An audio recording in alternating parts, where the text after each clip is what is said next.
کیا آپ نے کبھی سوچا ہے کہ استغفار جیسا سادہ عمل آپ کی زندگی کو کس طرح بدل سکتا ہے؟ دیکھتے رہیں، کیونکہ آج ہم استغفار کے عجائبات و برکات سے پردہ اٹھائیں گے اور آپ کو بتائیں گے کہ استغفار آپ کی زندگی میں کیا کیا تبدیلیاں لا سکتا ہے۔ یہاں یہ سمجھ لیجئے کہ استغفار کی برکت سے بندے کا اپنے خالق و مالک اللہ کے ساتھ تعلق گہرا اور مضبوط ہوتا ہے اور اللہ کا قرب نصیب ہوتا ہے۔ یہ ہماری بھٹکتی ہوئی روح کو گناہوں کی ویرانیوں سے روشنی کی طرف لے جاتا ہے اور ہمیں نیک بندوں کی صف میں لا کھڑا کرتا ہے۔ استغفار فوائد و ثمرات کا وسیع و عریض سمندر ہے جس کا کوئی کنارہ نہیں ہے۔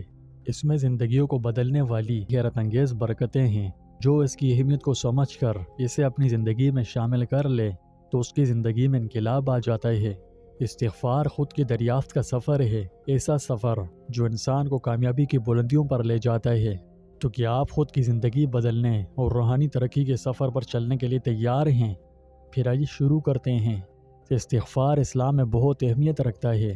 یہ صرف ایک مذہبی رسم نہیں ہے، یہ ہماری گناہوں سے لت پت سیاہ آلود روح کو پاک کرنے، اللہ کی رحمت حاصل کرنے اور زندگی میں امن و سکون کا ایک طاقتور ذریعہ ہے۔ استغفار کا عمل اللہ کو بےحد محبوب ہے۔ قرآن مجید میں متعدد آیات استغفار کی اہمیت اور فضیلت کو اجاگر کرتی ہیں۔ مثلا سورہ بقرہ میں ہے کہ بے شک اللہ تعالیٰ توبہ کرنے والوں سے محبت کرتا ہے۔ یہی وجہ ہے کہ وہ بڑے بڑے اور انتہائی سنگین گناہوں کو بھی سچی توبہ کے بعد معاف کر دیتا ہے اور بندے کو اپنی رحمت سے بھی نوازتا ہے۔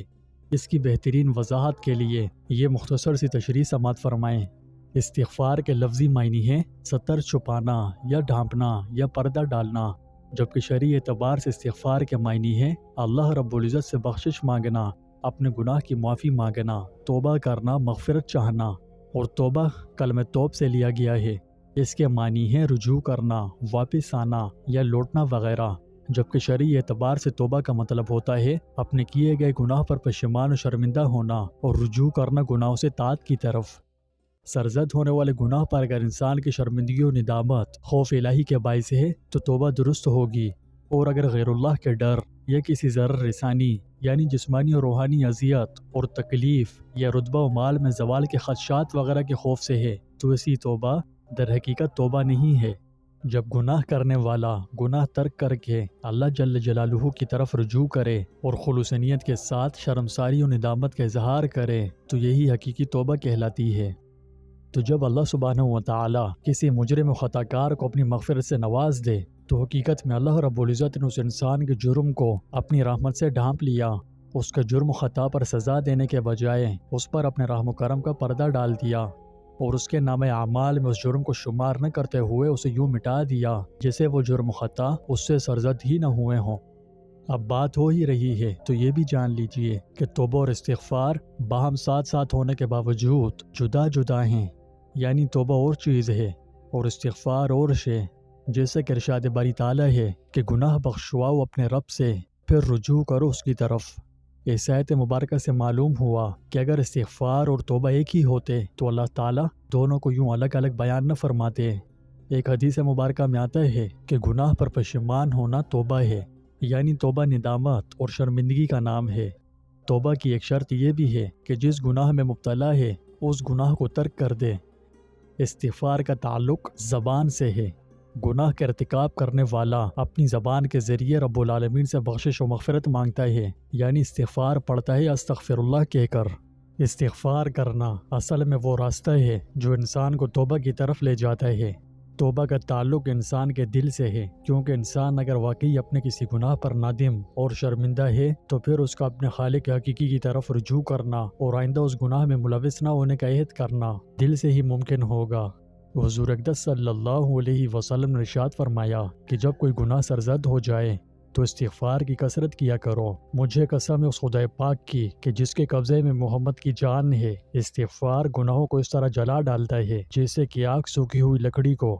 جناب رسول اللہ صلی اللہ علیہ وسلم نے اپنے مبارک عمل سے بھی امت کو استغفار کی طرف متوجہ فرمایا ہے۔ ایک حدیث میں ارشاد فرمایا کہ اے لوگوں، اللہ کے سامنے توبہ کرو، بے شک میں بھی دن میں 100 مرتبہ توبہ کرتا ہوں۔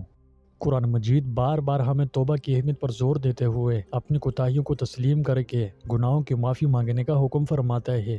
قرآن مجید میں لفظ توبہ اور اس کے دیگر مشتقات تقریباً 87 مرتبہ ذکر میں آئے ہیں۔ اس سے اس کی عظمت و اہمیت بخوبی معلوم ہو جاتی ہے۔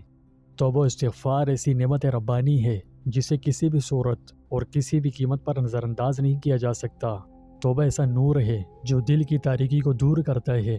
اس کی برکت سے زمین و آسمان کی خیر و بھلائیاں اس پر بارش کی طرح برستی ہیں۔ یوں سمجھیے کہ استغفار ہمارے چھوٹے اور بڑے دونوں قسم کے گناہوں کے لیے اللہ کی رحمت اور بخشش کے حصول کا اہم ترین ذریعہ ہے۔